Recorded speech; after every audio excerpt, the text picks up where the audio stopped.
right, hi everybody. David Fogel again with you, CEO of the Symphonina Foundation, and I'm joined by Ryan Leach today. Ryan's a composer of film and video games, a YouTube educator. Ryan, how are you doing today?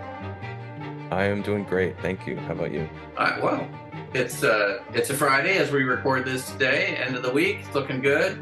I've been working Good. on some Symphonina music for next year already, and having some of the International Symphonina Orchestra players record my Symphonina number 3.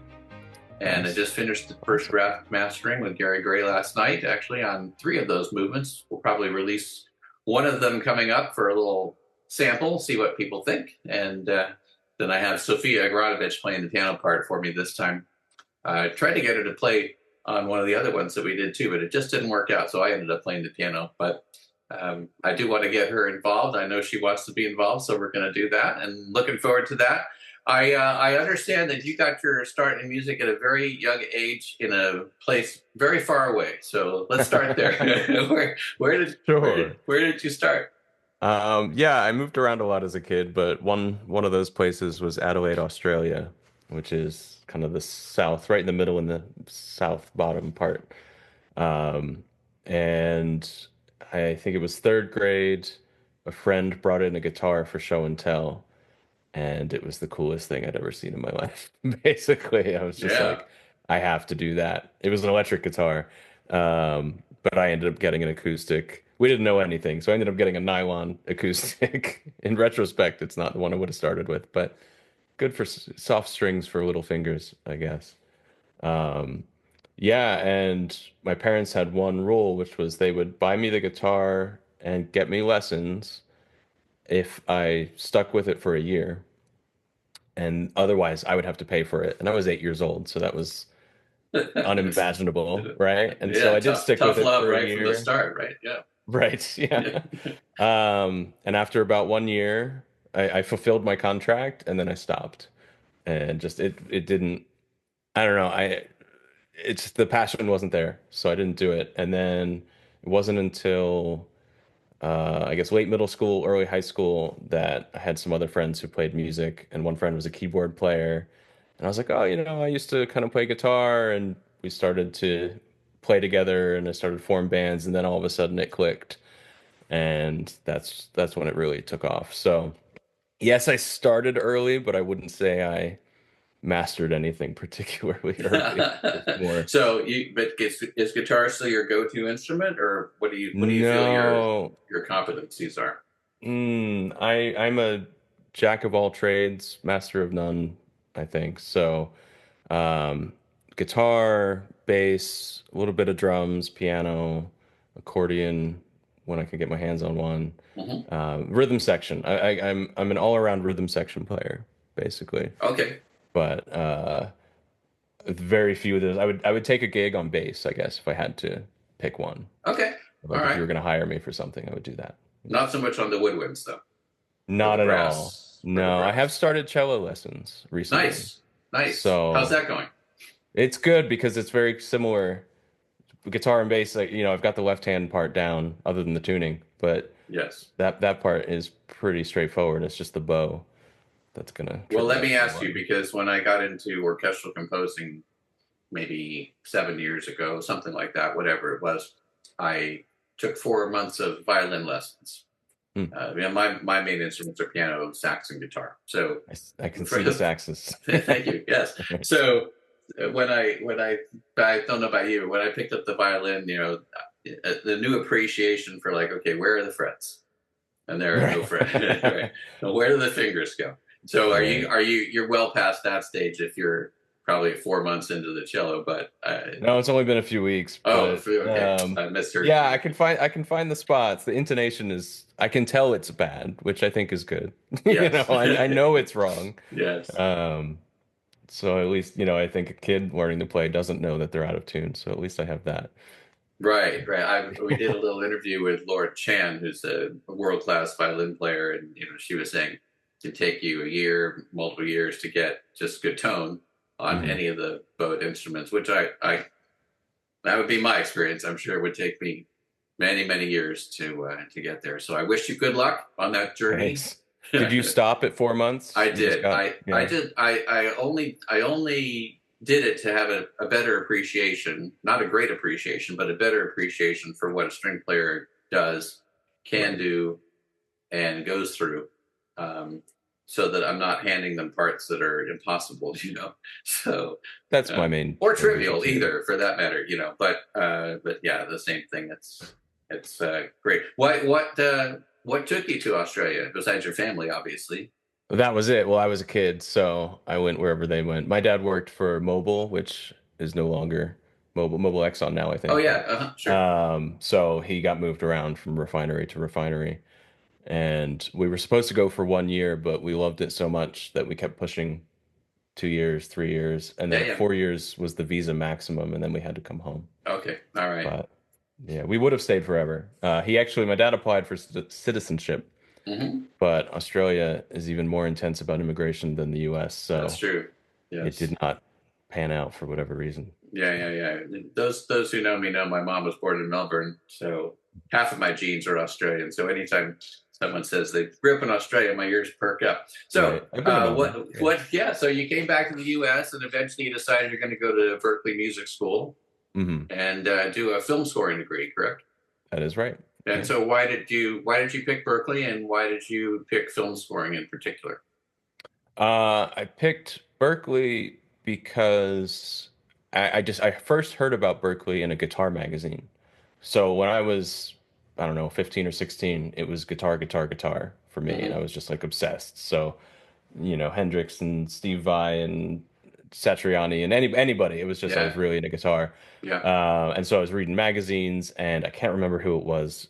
John Petrucci maybe mentioned Berkeley in an interview. And I was like, "What's that?"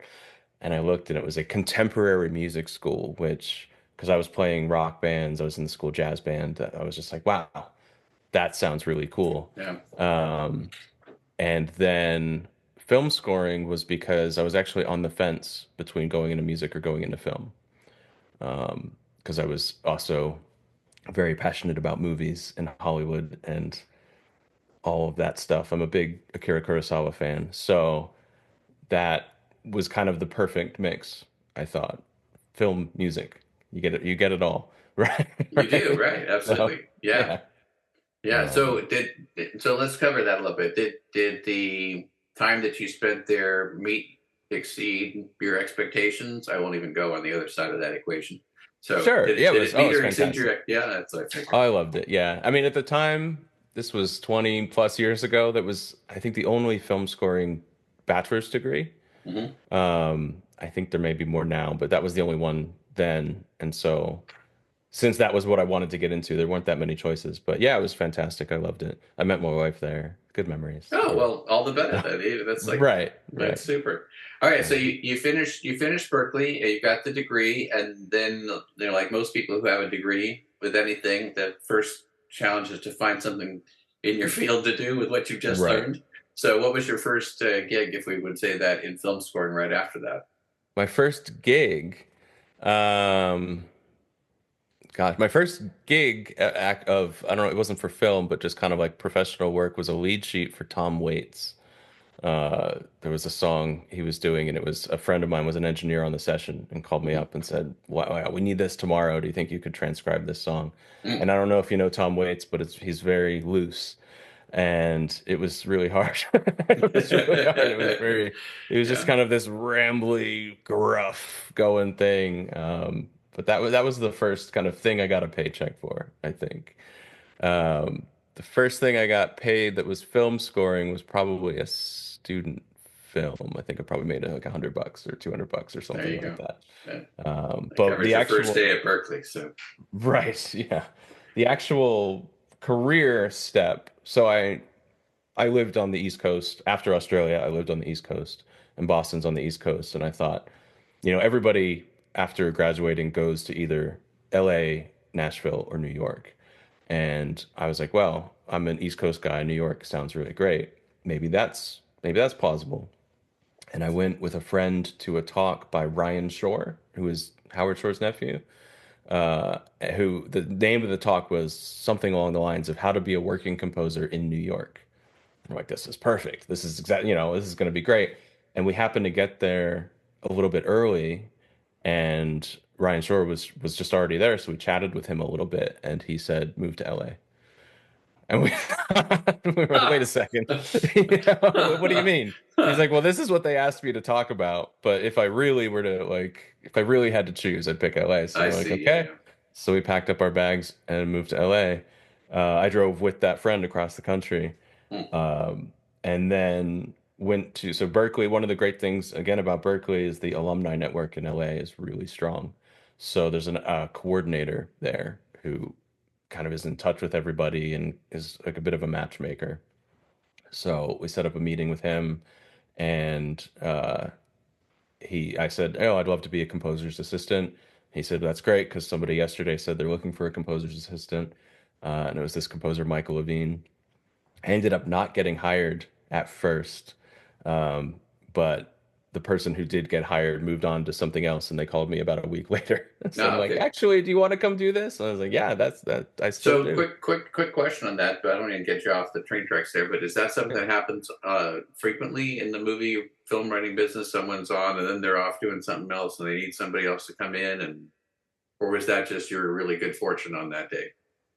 Um, there's pretty high turnover, I think, with assistant jobs. Hmm. So yeah, people move around a lot. It can depend on the studio and the time of circumstance and good luck and all that. But I would say it's 80% luck and 20% that just kind of happens, Okay, you know? So yeah, that's yeah. pretty high actually. So Right. Yeah. really, I mean that I is, was just fortunate. Yeah. yeah.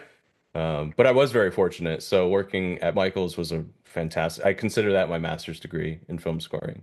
Working for a real working composer. He was doing TV and film, and his claim to fame is he wrote the Give Me a Break Kit Kat jingle. Oh, So he was doing a lot of advertising. It was really interesting, and he was very generous with just showing like, hey, here's how I'm doing this thing with the strings, or just, he really enjoys what he does, and so he's very open about sharing how he does it. It was a really great experience. And then after a couple years of that, I branched out as a freelancer. yeah, and you moved back to the East Coast. I did 10 years in LA, Hmm. and then I moved to the East Coast in 2016, back near Philadelphia. So how do you make a living as a film composer near Philadelphia? Does it talk like Ryan Leach there? Right, right. Well, part of it is most of what First I do 10 did. years in LA. That's the answer for That's that question. honestly yes. So I have all the connections and I've met all the people, and Right. mostly what I do, my main income source with music is library production music. So that can be done from anywhere in the Hmm. world. The main company I work with is actually in Minnesota, so they weren't even in LA. Mm. So I'm doing some tracks for them after we get off of this call, Yep. actually. Yep. So that's how kind of is that, it's an international world now. Yeah, and you've got a great Yeah. network from all that time that you put in, and that's Mhm. all good. What you've done it for how long now? How long have you been in film composing? So I went freelance in 2008 Okay. is when I kind of stopped being an assistant and doing my own thing. Yeah, so that's enough So, time to ask the question. What you with enough experience, what are the best parts of being a film and video game composer? mhm.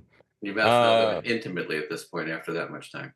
that's a tough question. There's a lot of good parts. I think freedom is important to me. I love working at home, and Hmm. I have a son who I pick up from school every day, and that is very valuable to me. So just Hmm.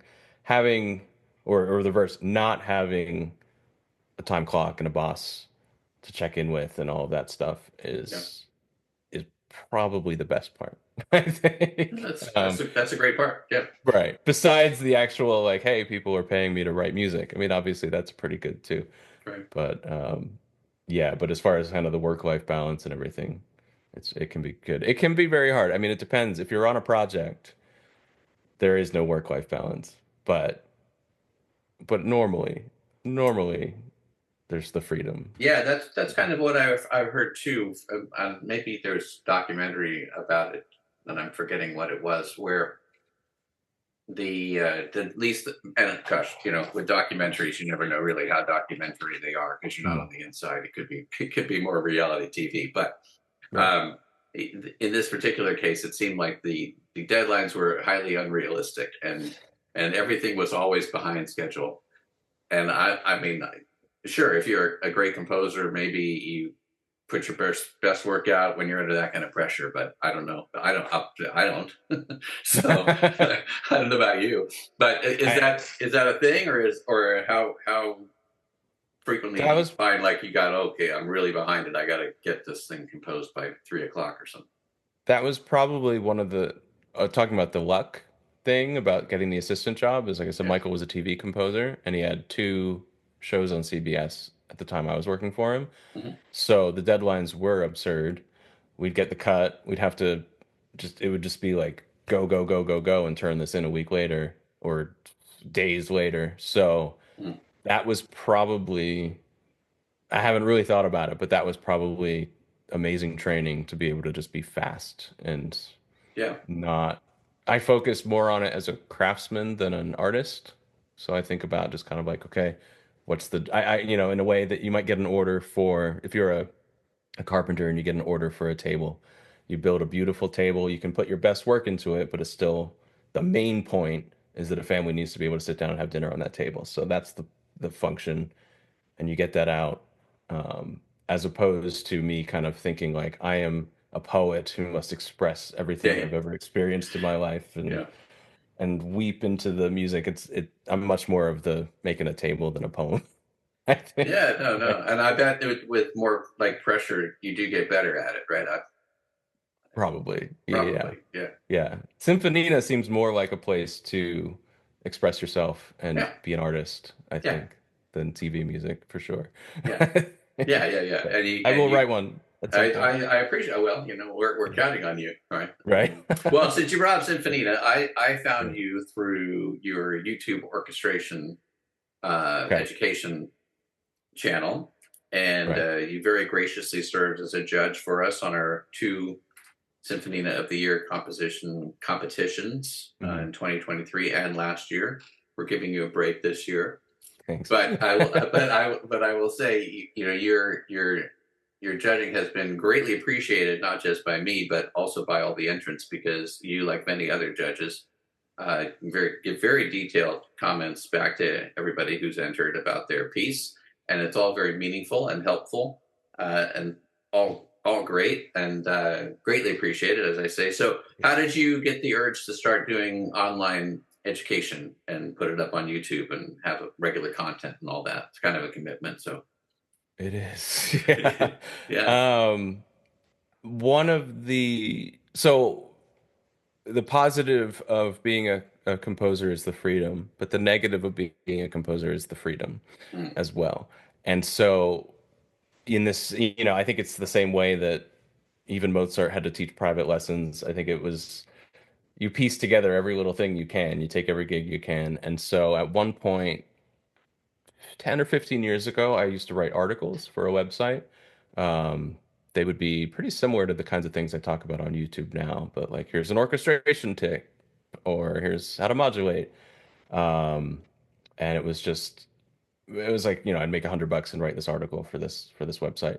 Hmm. And the feedback was always excellent. Like I was always really encouraging. People were like, "Oh, this is so great." And I was I would get emails even years after I was writing like I stopped writing those articles, but I would still get emails like, "Hey, I found your article and it was really great."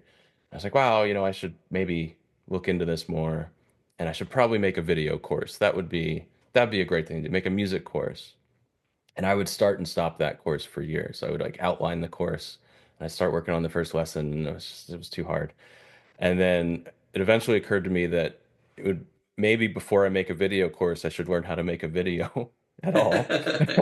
Um, Yeah. so that was kind of like, okay. And then I discovered this guy, Ali Abdal, who is a like productivity YouTuber, and he's got millions of subscribers. He's got a huge channel. He's super successful. He used to be a doctor, but he was so successful on YouTube that he's not a doctor anymore. Really? He's just a Wow. Okay. YouTuber. Yeah. But he had a video that was like how to start a YouTube channel in 2020 or something like that, 2021. I think I started in 2021. So how to start a YouTube channel in 2021. And his advice was kind of absurdly simple, but it was kind of life-changing. He said, pull out your phone and just face the camera towards yourself and talk about three things around yourself that you like. Hey, this water bottle is fantastic. I keep it with me everywhere. And two other things. Hit stop, hit upload, boom, you're a YouTuber. And he was like, I'm dead serious. Do it. And you will now have started. And so I did that. The very first video on my channel is 3 books that I recommend. I did that. I looked around. I was like, okay, well, these are 3 books I like. I was like, hey, I like this book for this reason, this book for this reason. And I uploaded it. And then it just became that was the hurdle I needed to get over. It was just like actually putting, because I was so worried about being good that I was less worried about it actually existing, Yeah, yeah, yeah, So yeah, yeah, then it came out, and then it was like a week later, I made another one, and a week later, I made another one, and now I have a couple hundred videos up. yeah, Um, and so many I owe followers Ollie. too. Yeah. Yeah, yeah, it went better than expected, I guess. So I've kept it up. Well, Uh, I sincerely hope that you find it to be enjoyable for I you, do. and that you keep it up, because it's a great source Yeah, of content. yeah. And we do have a link to one of your videos on the Symphonina Foundation site. We can't do any endorsements of for-profit things, and I don't know actually whether you charge for anything that you do for education. So that's fine, but your I, videos are free. sure. So Videos are free. I Yeah. point people to your videos, Christopher Hsu's videos, uh, Chiappa's video, all sorts of people Mm, online. I'm leaving out people. There are many great educators online, but I think there's a world of great content out there for people who either want to get into film or orchestration or just composing in general. And you can always try to find something that you can work on, no matter how good you are, really. Try to improve, right. So find something new, find a new angle on something, read a film score from someone else or any orchestral score, and try to get every nuance out of it. I think there's any number of online educational opportunities out there, and again, greatly appreciate what you're doing to contribute to them. I think one of the things you do, if I remember correctly, is you have a composer competition that you held multiple times a year. We do. Yeah, we're doing them. So we've done 10, I think 10 at this point, 10 Okay, competitions. yeah, Yeah, and we're holding them. We're starting to do them every 6 months. Every 3 months turned out to be a little too fast. yeah, But yeah, so sure, they're every 6 months now, sure. as So as of this you recording. show someone an image, right, and then have them Mhm. compose some short piece of music, maybe a minute or two or something like We that. capped it at 90 seconds, 90 which seconds. we get a Okay. lot of pushback on, but I firmly believe is there's two reasons. The main reason is just because we get literally hundreds of entries. As you know, it's very difficult to go through hundreds of entries. It's very time consuming. Sure. So 90 seconds keeps it manageable. But I also think the constraint is good for people, to Yeah. kind of tell a story within a short amount of time. So Yeah. What have you learned, either for yourself as a composer, but maybe there's something, or about compositions that do well in telling that story in a short period of time? that's a really good question. Um, I'll have to think about that one a bit. I guess in the short time, the competitions that tend to do well tend to cram in a lot of music. In a context, I think in a place where normally I would say like, whoa, whoa, slow down. You're going through too many ideas here. Like, let's stick with the theme for a while. Mhm. With the 90-second time limit, it's almost the opposite, that it's like you need maybe at least 3 sections of substantial content, we'll say. Things need to happen, and it needs to feel like a lot more time has passed than just 90 seconds, um, which is kind of the opposite if I was writing a longer piece. I usually think it's the other way around, slow down, play with your ideas, develop your ideas, let your audience appreciate the vibe. But yeah, the competitions, the tracks that do well tend to be jam-packed, it seems like. I think that's probably true for symphony writing in general too. Although in our parts, generally they go between like 2 minutes and 30, up to Jordan Janosko's was just over 5 minutes on one of her movements. But That's kind of the unusual outlier when the whole Symphonina has to complete between 10 and 12 minutes. You got 3 or 4 movements. You do have some kind of time constraints of what you can do, but you got to get to the point. Whatever Right, it which is you're is saying, you got to get there. it's short. I mean, a Mozart sonata would be 15 to 30, I would think, right? Like Yeah, it's not. I think his first symphony 1 and 2 were on the order of 10 to 12 minutes, but the guy was 7, so We'll give him a break. Yeah. give him whatever.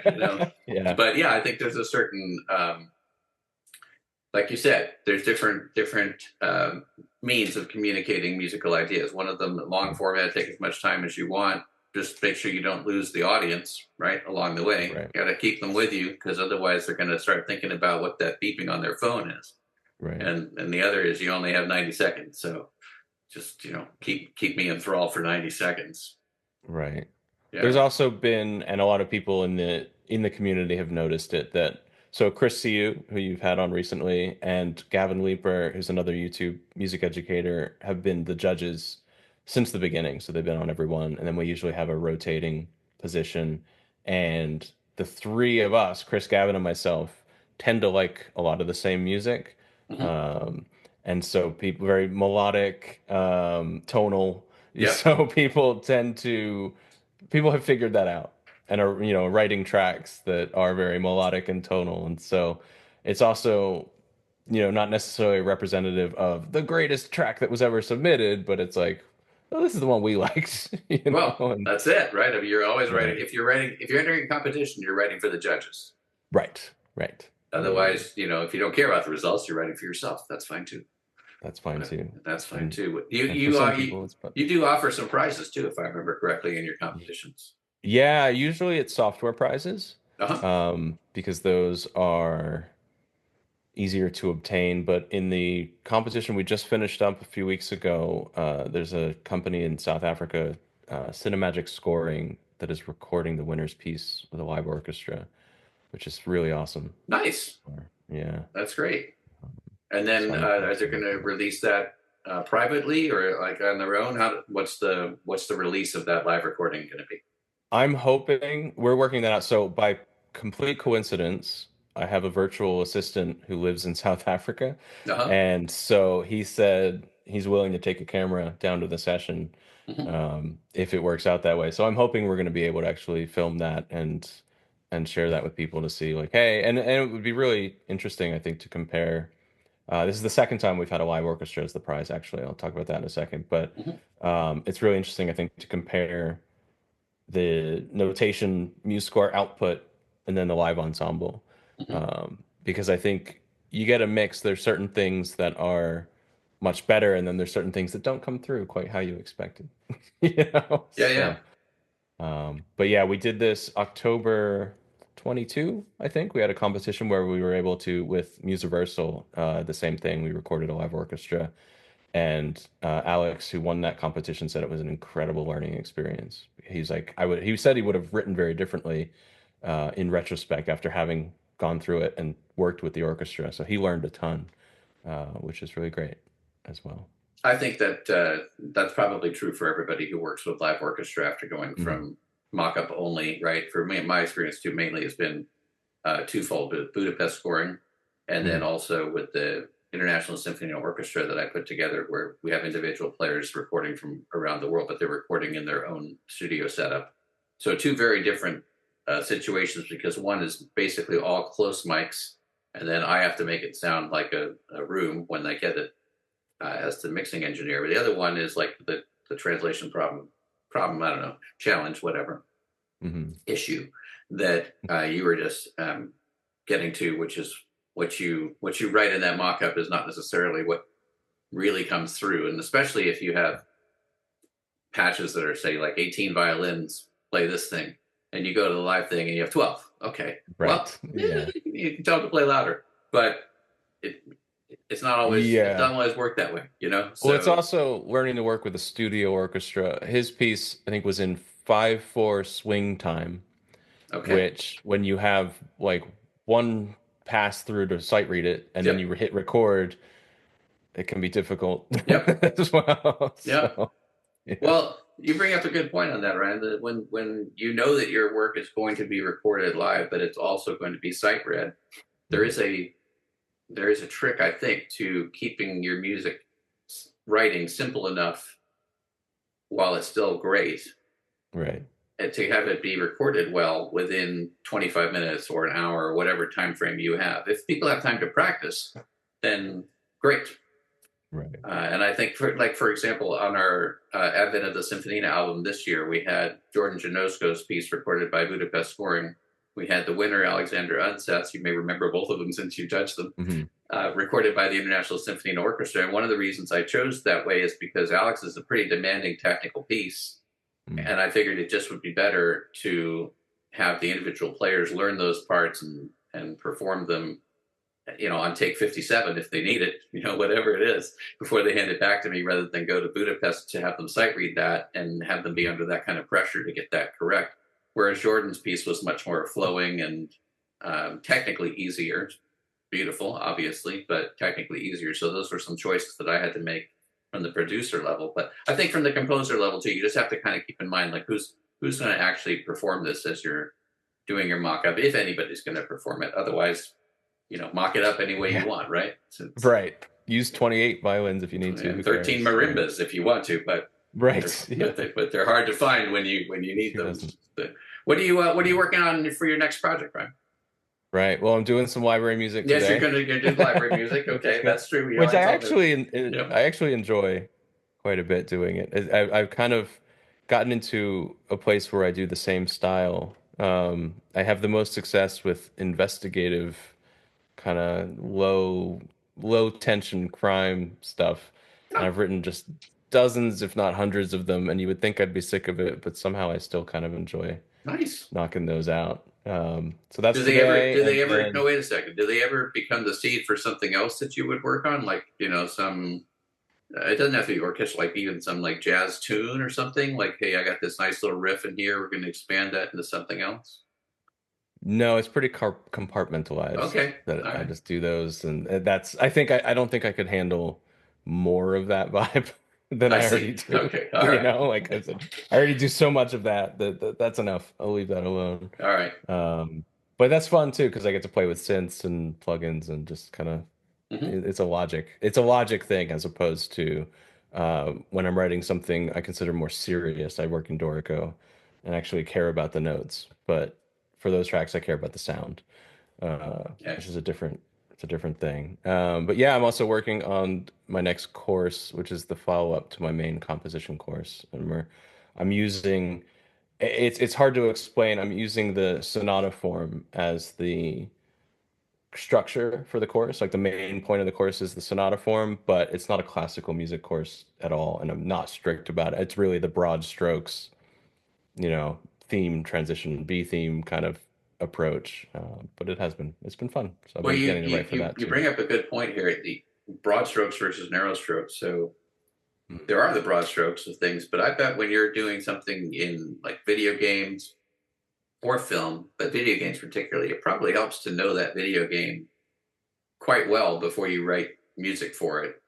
If it's an established game, or if it's something that's, I'm thinking like if you do something that's like a Japanese role playing game or something, it helps to know what Mhm. kind of music they're used to hearing before you go make some new Oh, stuff. It's like you yeah, got to get that nuance.